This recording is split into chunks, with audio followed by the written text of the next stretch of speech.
All right, welcome everyone. My name is Allison Portnow Lathrop, and I'm the head of public programs at the Ackland Art Museum. Thanks for joining us today for our Art for Lunch talk on the Can We Talk About Race initiative, a collaboration of the Ackland and UNC School of Medicine. I'd like to go over a few technical aspects of this program before we get started. First of all of our audience members have their audio and video off right now and will throughout the talk, so feel free to eat your lunch as we do in this Art for Lunch talk. That being said, we always welcome your interaction through the chat function where you can share your thoughts with the panelists, and through the Q&A function, which is where you should put your questions that you'd like our panelists to address towards the end of our program today. We've enabled closed captioning in English, and you can turn this on or off by pressing the CC transcript button at the bottom of your screen, and I'll give you a few seconds to find that. You may need to look for the more 3 dots to get there. And if you're having any trouble with that, feel free to use the chat function to let us help you troubleshoot. So today's program is presented in connection with an installation at the Ackland in object lessons for the Can We Talk About Race initiative. The initiative, now in its 3rd year, uses artwork made by contemporary Black artists as a catalyst to discuss race and racial inequity in medicine. And we are happy to have 4 distinguished speakers with us today that are part of that initiative. Kinta Fernandez and Alexis L. Flynn are 2nd-year medical students and this year's Paul A. Godley Fellows, who through this initiative and associated fellowship are working to ensure that their curriculum is not just inclusive, but explicitly anti-racist. We are also joined by Bria Godley, a 4th-year medical student who, along with Diana Dial, piloted the Can We Talk About Race initiative. And of course, we are here with the Ackland's head of university programs and academic projects, Elizabeth Manikin, who is not just our excellent Art for Lunch co-host, but also Bria's co-pilot, I guess you might say, for the initial program, and Kinta and Alexis's current collaborator for the ongoing initiative. So welcome Elizabeth, Bria, Kinta, and Alexis. And I'll hand things off now to Elizabeth and remind everyone to join in the conversation by sharing thoughts and questions in the chat and Q&A boxes. And I'll see you all back again during Q&A later. Thank you so much, Allison, and thank you all for being here. For those of you new to Art for Lunch, this is a forum where I'm usually in conversation with faculty members who I've worked with to curate installations in Ackland upstairs, right now object lessons, and you eat your lunch. But today will be slightly different in that, as you heard, Bria, Kinta, and Alexis are all medical students, and their engagement with the installation and with teaching from it has been outside of their own coursework and part of a broader curricular initiative that they really got going. They initiated it. But the same rules and questions apply, so we will chat for a little over 30 minutes, and then we'll have time at the end for your questions. And before I hand it over, I thought that a little bit of sort of a prehistory might be useful. This initiative, as Allison mentioned, has existed in some shape or form for the past 3 years or so. And it began when the late Dr. Paul Godley, who came to us at the Ackland and said, you know, I hear that you are a venue where people can talk about hot button topics. So xenophobia, gender identity, racism. And he brought to the museum a group of med school faculty, hospital staff, medical students to have one of those conversations using art as a catalyst. And one of the students present was Diana Dial, who was then a 1st-year medical student. And she approached me at the end and said, can we do this with medical students? I think it would be so useful and powerful and important. And fast forward a little bit, she joined forces with Bria, her colleague and friend, and also Dr. Godley's daughter. And their efforts ultimately led to the establishment of this fellowship honoring Dr. Godley. And it continues and it institutionalizes the work that they've done, but also explicitly integrates it into the curriculum. And as, again, Allison mentioned, Alexis and Kinta are our inaugural Godley Fellows. So we're so delighted to have that full circle. And I think that Bria will speak a little bit more to what happened in between. But in addition to talking about art, the medical school is quite sort of a behemoth. And so sort of navigating all of the different relationships and curricular engagements and working with faculty to get all of this going, it was a really Herculean task. And Bria and Diana did such remarkable work in getting it going. And Kinta and Alexis have been phenomenal advocates and participants and teachers in that process. So I will stop and I will hand it over to them. And I'd love for you all to start just by telling us a little bit about your own research and your work as medical students. What got you here? Right. Well, first of all, thank you. That was a lovely introduction and background. So I am a fourth year medical student, which means I am applying into residency right now, and I'm applying into psychiatry, psychiatry was the reason that I went to medical school, because I'm just very interested in people's stories and how people think. And I'm also a writer. And as far as my research, I basically, when someone asks me if I want to write something, I just don't say no. So there are a lot of sort of scattered publications and projects, some still ongoing. But right now I'm working on an article about burnout in medical trainees and how burnout is, how it occurs differently in underrepresented minorities in medicine. That's one of my active projects. And also this year I've published some papers about racial health disparities and specifically within people living with HIV and public policy proposals to mitigate racism. And our article, which you can get to later. Yes, I will talk much more about that. Kinta? Hi, everyone. Yes, I'm Kinta Fernandez. I'm a second year medical student. And I guess similar to Bria, I always knew that I wanted to do medicine, but I didn't know exactly what. And I'm still sort of figuring that out. But my initial interest was in infectious disease and working with the different factors that contribute to why different populations are more susceptible to some and others. And so that's always been kind of at the forefront of my mind. And I know recently the American Medical Association finally announced that racism is a public health crisis, and it contributes to so much. And it's something that you would seemed obvious before, but was hardly ever explicitly stated. And that's something I noticed prior to medical school and when I came in, that it's a larger issue that's not just in our school, but across the country.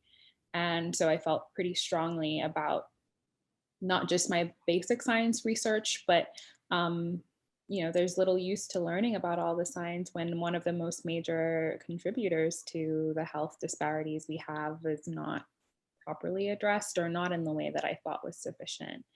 And so I was just so happy to see the work that Bria and Diana were doing, and that this is something that I could be a part of and learn from them. So I'm happy to be here. Thank you. Alexis? Hi, and hi everyone. Well, like the ladies have said previously, I too felt drawn to medicine at an early age. Specifically, I'm really interested in orthopedic surgery, as well as race and equity in medical curriculum. And so my research usually involves either both or one of those factors. I have various orthopedic research projects going on in terms of combining both diversity as well as various forms of representation into the actual field. So I'm working on a video that will be shown to various MS 1s through 4s and just getting feedback about how debunking the myths of orthopedic surgery in terms of diversity has impacted their overall interest in orthopedics. Additionally, in terms of like medical education, I'm in an elective called Race, Equity, and Medicine elective. It's a semester-long elective taught by Dr. Secret and Dr. Gutierrez. And its main purpose is to find a project or an area throughout UNC curriculum that could be in which you can interweave racial equity into it. And so we're going to be looking at various NBME questions through a NBME question bank and seeing how race is featured and used as a essentially like a pattern recognition for disease, and how that essentially can pigeonhole or lead to like narrowing your differential and not completely evaluating a patient and the implications behind that. Yeah, and so that's my research outside of can we talk about race, but yeah. Yeah. And with that in mind, can you all talk a little bit about how your work in the School of Medicine intersects with the museum? What has that sort of bridge been like, but what does this program look like for you? Priya, you want to start? I would, yeah. So for me, working with the museum was like a breath of fresh air, especially coming from a more humanities background and then being able to sort of return to that after being inundated with medical knowledge for so long. It was a massive relief. And I was mainly interested in art as a way to teach people differently and really shift people's perspectives when they started talking about race and get them out of the mindset of, oh, this is just another checkbox thing that I have to learn. And so in terms of like racial health disparities in my research, I think that art is very much a reflection of our society and therefore a reflection of the things that are wrong with it.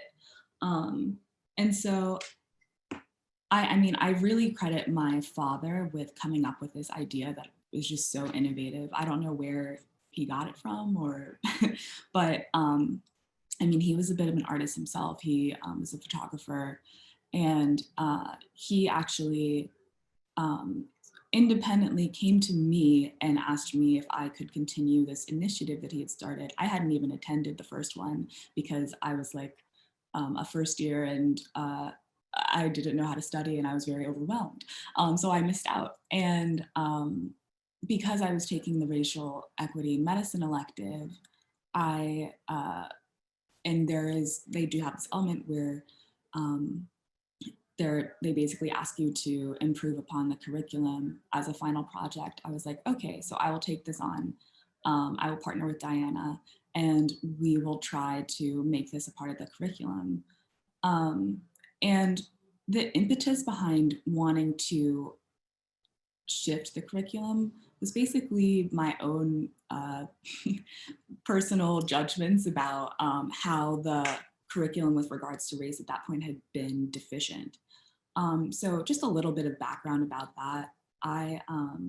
So there is a class called Social Health Systems where everyone is divided into smaller seminar type groups, and then they talk about different issues every session, such as gender and disability and health insurance. And so it's a great way to weave more systems level perspectives into medicine, which is important. That being said, the way that the class addressed race, I thought was a little bit incomplete and outdated. For example, we talked about one of the readings we had to do beforehand was about the Tuskegee experiments, which is of course, you know, a heinous crime that was committed. But it sort of made me feel as though it allowed people to discuss race in a way that circumvented their own involvement. I felt like the focus on Black people as victims of white supremacy and hatred and dehumanization was, I think that it feels different to me as a Black person to hear that than it does for white people to hear it. And I wanted a more level discussion. And finally, it seemed as though it allowed people to look at racism and racist acts as something that had happened in the past and were far better now. And I'm not so, I just was unconvinced that that is true, and also that that is how we should be talking about it. And so what I thought was cool about art is that art takes all of these ideas and kind of abstracts them.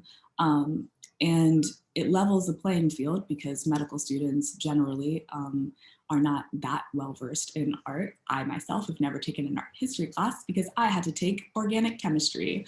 So it really was this way to get people to open up and approach these ideas in a new, nuanced way, while also allowing, I think, a lot of the defensiveness and nervousness that people feel when they talk about race to be displaced out of frame a little bit because they were confronting, you know, a new image or a new idea. So that was mainly how I came to think of this as like a really good idea to talk about race. And for those of you in the audience, when we're talking about these sessions in the museum, at various stages, they've been led by different people. So I will often lead the conversation in front of a work of art, but then we work together with the students in the Racial Equity in Medicine elective, and we all trained together to lead those conversations. Bria led a conversation about one of the works of art, and it's really predicated on questions that we employ in all of our teaching. What do you see? And then students were then required to sort of engage with the thing right in front of them, but bring all of these associations and assumptions that they bring to the world. So it wasn't explicitly a conversation about race and medicine from the get-go. It was a conversation about the work of art, and then weaving in those various themes that they've been discussing in SHS, which is the social health systems course that she mentioned. And then that model has sort of shifted slightly with the beginning of this fellowship, in that it really is these two students now who are doing the teaching, whereas before we had a larger base and we were sort of trying to figure out sort of the best way to situate it and make it sustainable within the curriculum. So all of that legwork, but to give you a sense of what the actual crux of the sessions are. Kinta, Alexis, do you want to weigh in on the intersections between your work and the museum in that way? Yeah, I can start, and then Alexis, of course, just come on in. I love that process that Bria went through, and I think it resonates with Alexis and I quite a bit. I think our connection with this project and the Ackland came quite organically. Alexis and I have been great friends since we started school, and even before we met in sort of the summer activities that they do for admitted students. And we kind of bonded over, yes, shared interests and fashion, but also just general interest in racial equity and how race was taught. And this was before school had really even started. And then sort of in our first couple of weeks as medical students, there were, you know, as much as we loved UNC and we generally loved the environment we were in, and we were thinking of ways in which to bring our passions to it. And so we ran for student government because curriculum was really what we cared about and loved. And we saw it as the foundation for the culture of medicine. And so many things are left till later, but, you know, we said, get them while they're young, you know, get students while our minds are still developing, so that we feel strongly and establish, sort of break down old patterns at an early stage. So a lot of our projects as vice presidents of curriculum had to do with that already. You know, we had tons of meetings with our directors and, you know, professors about how things could be improved. We went over course materials about how race was discussed and how race was represented even visually. So there was always like a visual aspect to how we thought about race, and we understood the power of imagery. It's not just how you talk about race, but how you show race, how different races are represented visually to students, because so much of our learning and so much of our practice will be visual. And we saw deficits there. And so when we finally learned, after meeting Bria and finally learning about the fellowship, we realized that this is basically in line with what we have already felt so strongly about, but we can access it from a different standpoint, and rather just focusing on clinical imagery, looking at art as a further, representation of that. And so that was sort of the beginning and how we came to this process. And I will say, I also agree with Bria, art does help in sort of breaking down those barriers and having people be more open. But I think in addition to that, art is uncomfortable because it is something that people feel that they don't have a lot of experience with, and most of us don't. Our education thus far tends to lack in that area. It's not invested in everybody's education. So it levels the playing field, but it also forces us to be introspective about the things that we lack. So it's just a powerful tool. I definitely echo Kenta's sentiments. There's a power, and I think like a catalytic effect that you see with art in the context of race and medicine. And I believe Can We Talk About Race is a beautiful fusion of all of those elements.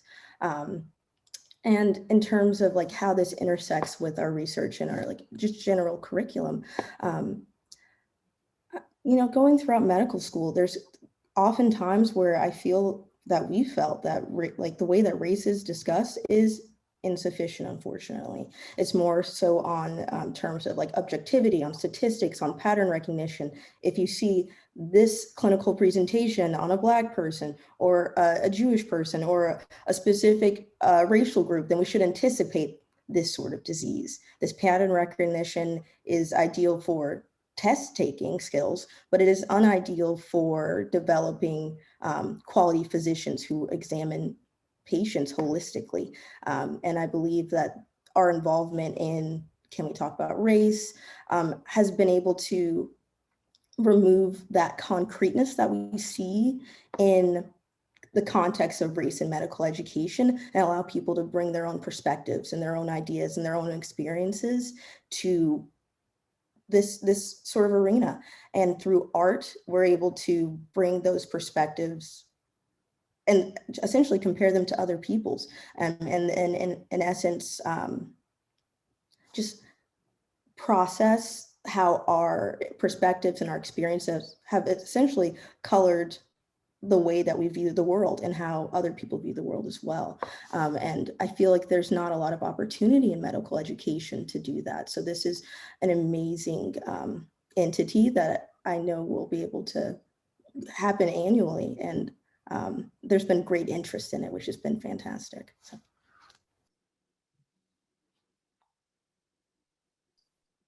I just didn't want to interrupt, but I just wanted to reiterate what I put in the chat box, which is that a lot of I think that one of the issues with activism, particularly in medical school, when everyone is already very tired and overworked and stressed, is that when people see a gap in what is needed in terms of like racial education, for example, the onus is often on students of color to fix that gap, because I mean, often a well-meaning administrator is just going to say, well, I just don't know how to do this. Why don't you tell me how to do this? And so, I mean, while it's great to have that freedom and that input, at the same time, I believe strongly that people should be compensated for the work that they do, especially if you're in medical school and you're paying to be there. You don't also want to pay to improve. And so that was one of, not only did I want to institutionalize Can We Talk About Race so that, when I graduate, it doesn't just disappear into the ether. I also wanted to institutionalize this idea of rewarding people and allowing people to be recognized for the hard work that they do, because often these types of efforts, they might be folded into the school or into the system, but we don't know where they came from or, who was responsible for it. And just that pervasive and pernicious element of invisible labor. And, it's a problem, absolutely. I'm wondering if there is a specific object or instance that you feel sort of really is a good example of the ways in which the specific ways that the art activates these conversations.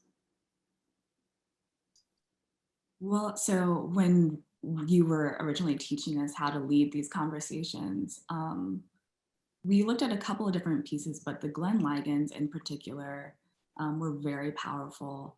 Not only the piece where you see the words, oh, we're gonna be able to. We're gonna see it. So you don't have to listen to me try to describe something pretty complicated. Yeah, exactly. Yeah, it's good because, as you know, there is the element of visuality here. So yeah, exactly, which is the whole thing that we're trying to discuss. But in particular, both pieces really spoke to me, and but in particular, having people read the piece on the left, which is also just amazing in terms of having people interact with art. So this is a quote from Invisible Man by Ralph Ellison, and it highlights a lot of my opinions about race and what it is like to be kind of invisible as a Black woman. We were just talking about invisible labor, but being shut out of society and disregarded. It really resonated with that sense, especially when contrasted with the piece on the right, where you also have to take into account how in race, not only you're sort of playing with this idea of race being invisible, but also being a racialized body makes you hyper visible. And so I had all of these complicated feelings and reactions to this piece, and being able to talk about those reactions, but also see how other people felt completely differently was just so fascinating. And I think one of the things that's really amazing about this is how when you talk about something that is sort of neutral, like art, and neutral and ambiguous, it's very different from, talking about politics or maybe pulling up an inflammatory tweet and asking people to respond to it, because there's no investment in terms of people having like the right answer. And in medical school, we are so often asked to come up with the right answer. And that can be, I think, when talking about race, an unfortunate thing in terms of like people not wanting to sound stupid, not wanting to sound ignorant. And so I think this piece in particular was really amazing in terms of just allowing people to react to the different elements of it and make these observations without having to worry about sounding uneducated. And then also how like the difficulty in terms of reading the piece, how that simulates the difficulty in engaging with these difficult topics. And a lot of people, I think, picked up on that. And there's a line towards the bottom, I believe, which says something like, when they look at me, they see themselves. And so on the Invisible Man piece, when you're there, it's encased in glass. So when you try to like read it and move your head so you can see the different outlines of the words, you do end up just seeing your own reflection, and it's extremely frustrating. And so watching people go through that process and then suddenly realize the way this relates to stereotypes and the desire to project these preconceived notions onto other people. It was really amazing to sort of watch people go through that process in real time. And for those of you in attendance, my colleagues have just put the text in the chat if you're curious what it says, but I do think Bria's point is so important. They reproduce so differently digitally, and the act of looking, the letters are slightly raised, and there is really a significant amount of effort that goes on, and there's a performance and a sort of multiple senses are engaged, and it is a really powerful piece. And I also, before handing it over, just wanted to pick up on another aspect of sort of this idea of the neutrality, or sort of what the object enables us to do.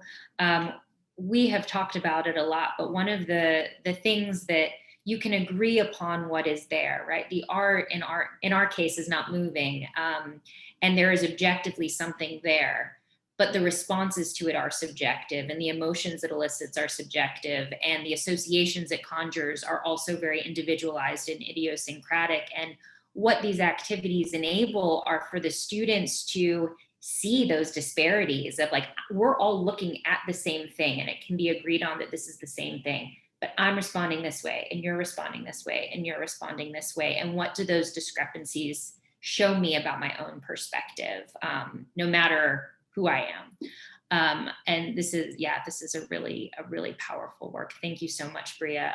Kinta, Alexis, are there words that come to mind for you, or instances, specific instances?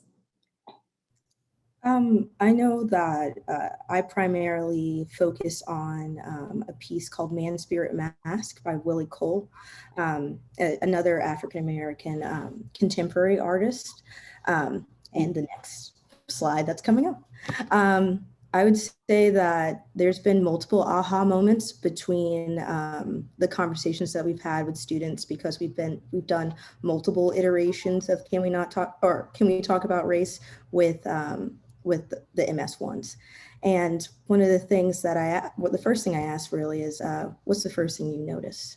And that art of looking and interpretation, and really bringing forth just the idea of, like, one, there's no right answer, and there's no specific right answer we're looking for. More so, what is the first thing you notice?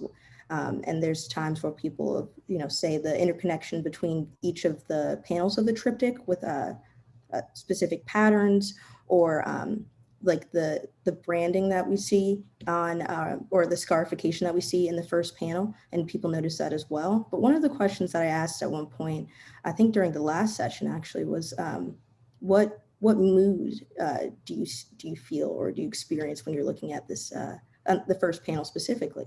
And we had a variety of responses. We got rebellious, we got pride, we got sorrow, and then we countered with what makes you think that, what makes you say that, and it allowed students to integrate their own perspectives into their interpretation of this Black man, which is Willie Cole himself. And I think it forced various students to realize, like, how their experiences the world, and also just their perspectives upon looking at a Black man with a specific sort of continence, could evoke just a different emotion, and what that meant about the way that they contextualize people initially. So that was very powerful.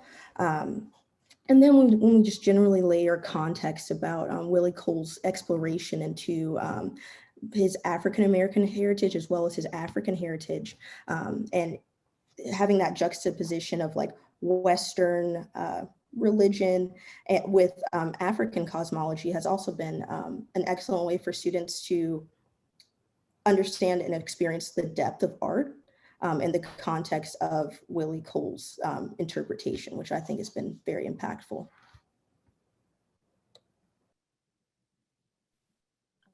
No, that was great, Alexis. And, for the sessions I led, and just for some context, we were able to run sessions with the entire first year medical student class. We kind of broke them up into groups over 7 different sessions. So we got to see various iterations of this conversation. And so there were several aha moments, but I think a couple that come to mind. For that, first, I agree with Alexis. Part of the power of this activity was asking students to justify and explain why they came to the conclusions that they did, and not just specifically about race, but also what they thought the art piece is. Why do they think it looks like that? What about the feelings that are evoked? Like, why did that come to be? And it was interesting because we chose pieces that talked about race, but not explicitly. And so it took some time. There was a lot of ambiguity. And so a lot of the close looking was, so this is one of the pieces. This is the piece I showed. This is also by Willie Cole and from his series called The Beauties. And this specifically is called Sapphire, the piece that we focused on.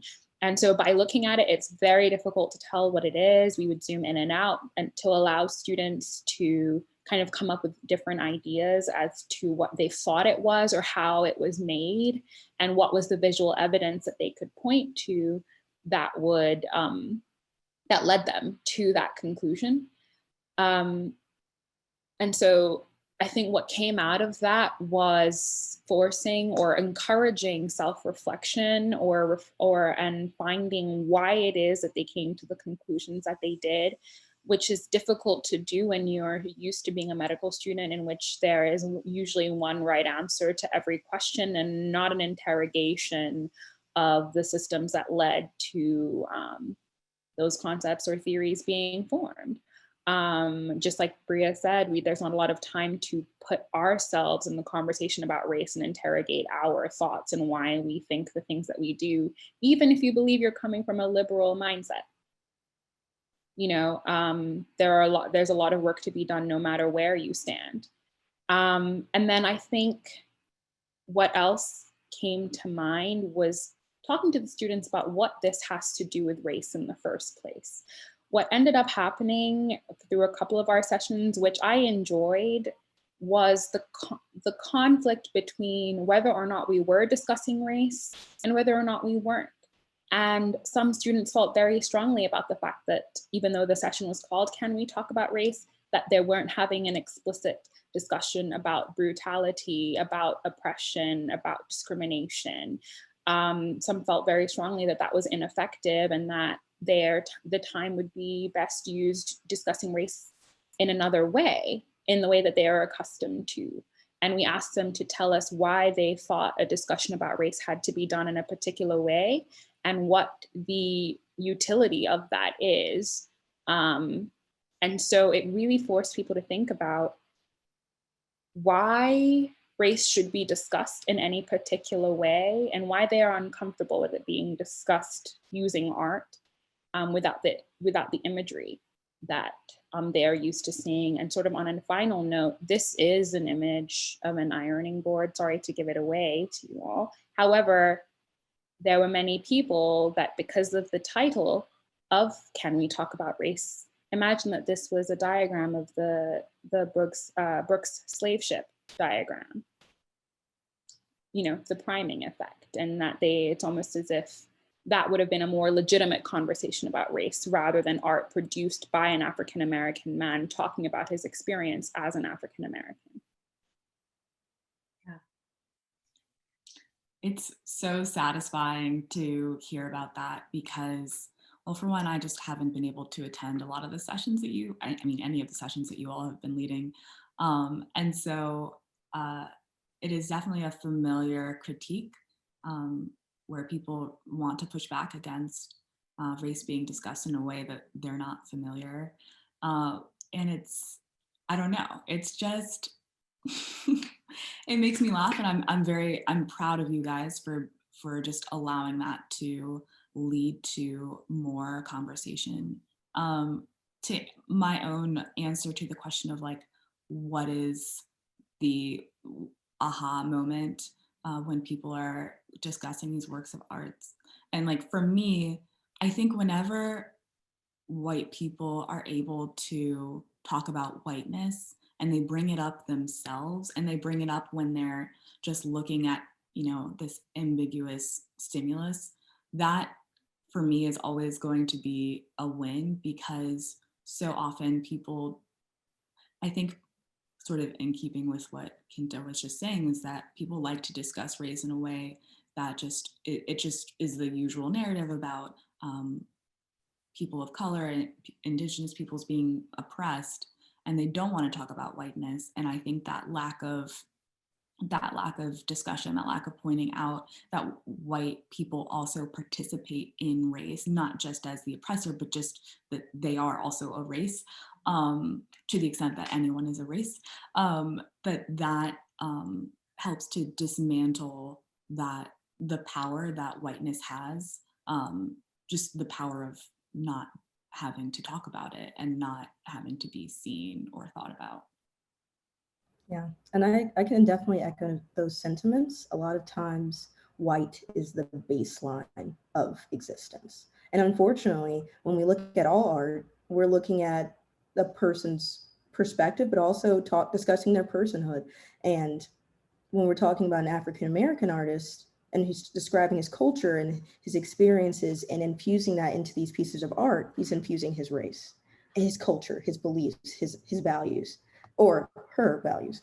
But in the same way that all art is like that. And when we discuss traditional art, unless it is made by an underrepresented person, it is just categorized as art rather than Black art or Hispanic art or Asian American art. And in that way, it again does not,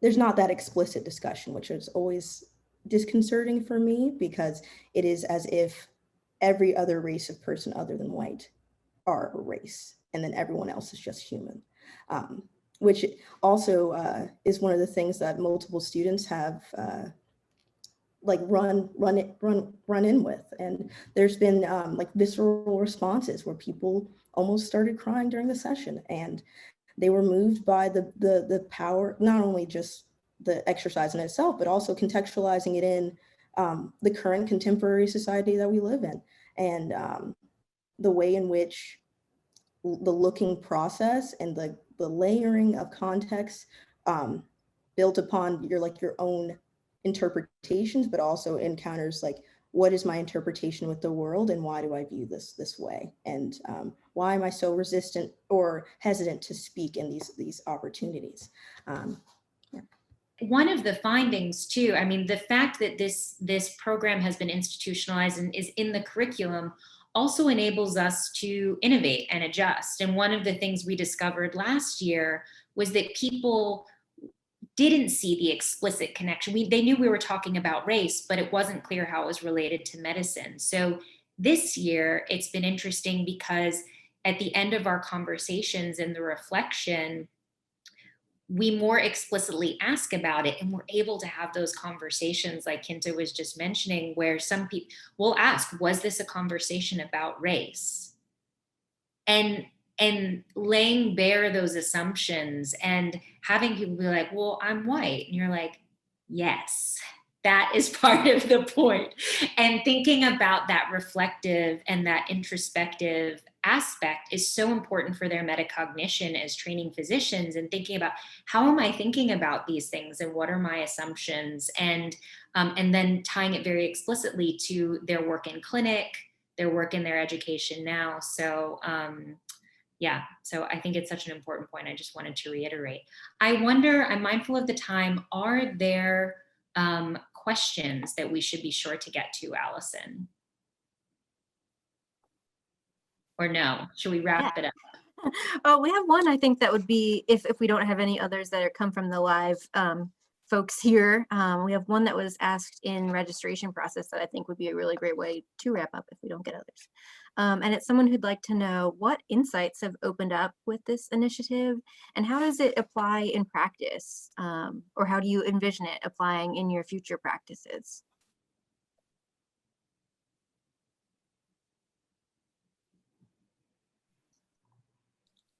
Go for it. Yeah, I mean, that's such an interesting question. And I think that it is in some senses like one of those things where there's like, it's more like osmosis. It just like leaks into your pores and becomes a part of you. I will say that in medicine, you are tasked with treating everyone. And I think learning how to actually lead the discussions and respect everyone's views, and getting a chance to see where people are coming from, is an invaluable experience, especially because, you know, when you're actually, especially if you're doing it in person, but in general, if you're standing up there, and you're asking these questions, if you think someone has said something maybe ignorant or offensive, you can't react. And so that just, I think what has been really helpful for me is strengthening that radical empathy muscle, where you just say, I mean, that is their honest reaction to this. And you know that that person is not trying to hurt you. They're just trying to make meaning of what they see, just like everyone else is.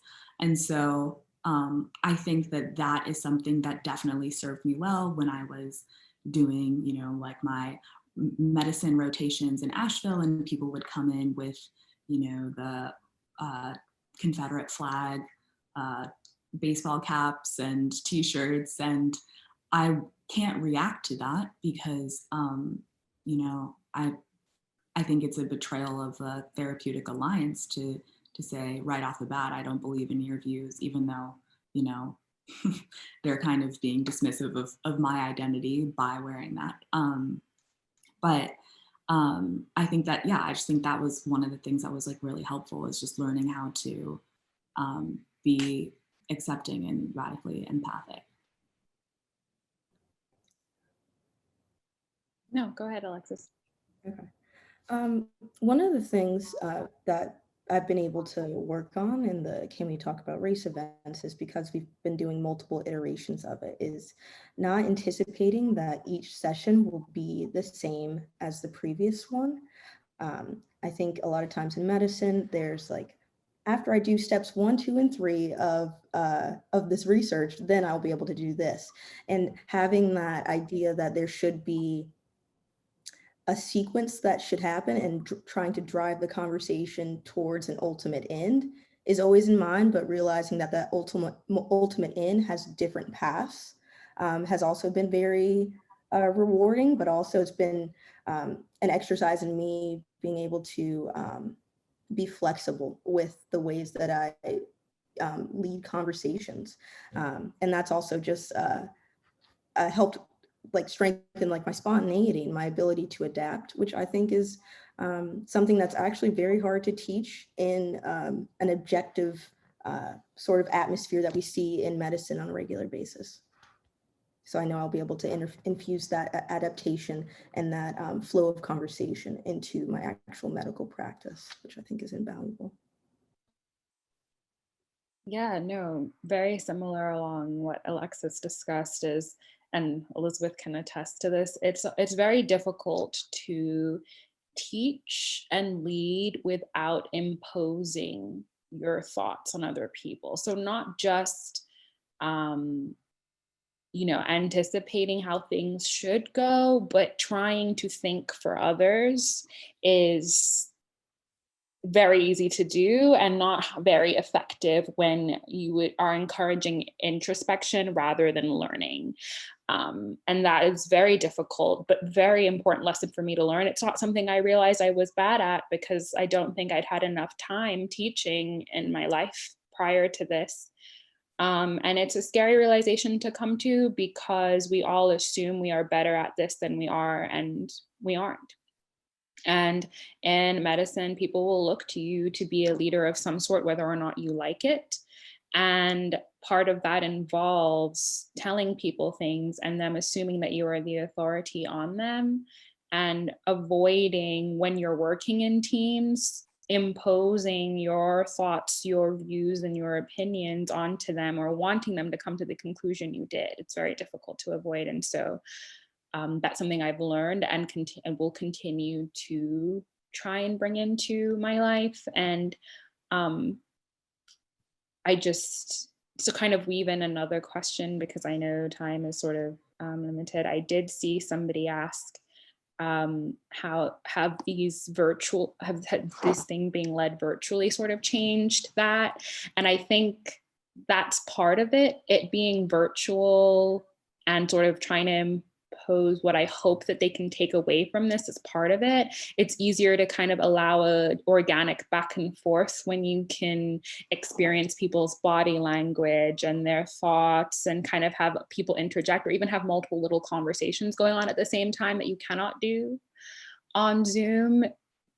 But it probably made me better at that at the end, because it forced me to recognize that that's what I was doing, or that's what I was hoping would happen, is that they would learn what I was giving them, because it was so much more focused on what I was saying in a virtual environment.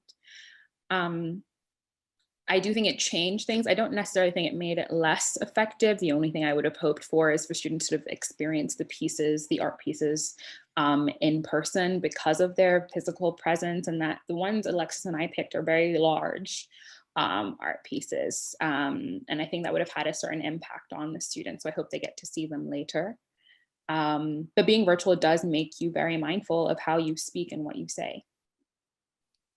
And I think that this is very obvious based on all three of their responses, but Alexis, Kinta, and Bria have spent a lot of time not only learning to teach, working with me, but taking feedback and integrating it every single time, and always coming back and saying, what can I do better? What can I change? And usually it's already very good to begin with.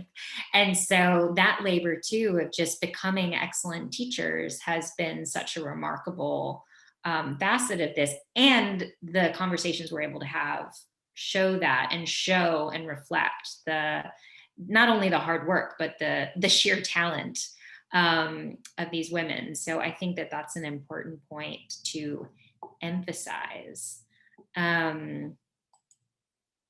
Allison, what do you think?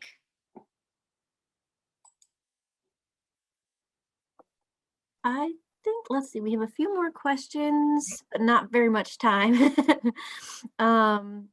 But maybe this question from Raymond at the bottom of our list is one that I think all of you can address, maybe even Elizabeth too. Raymond asks, I see the value for medical personnel, but is it also being spread to other UNC departments? I think it would be valuable for any student. I agree. And maybe you all who are in the medical school program could address that, like thinking about how this might apply outside of your field, or if you in the future become professional teachers as well as medical doctors. Yeah, I'd love for you all to answer that, how you think it might apply for others as well. I mean, I can speak to that a little bit. So I should say that my father's original conception of this was that it would be not necessarily a curricular innovation, but that it would just be a space for people from all over the UNC community to gather and have these discussions. I think his ideal was an evening reception type thing. He loved to throw parties. And so we have done that. It was still geared towards the medical community.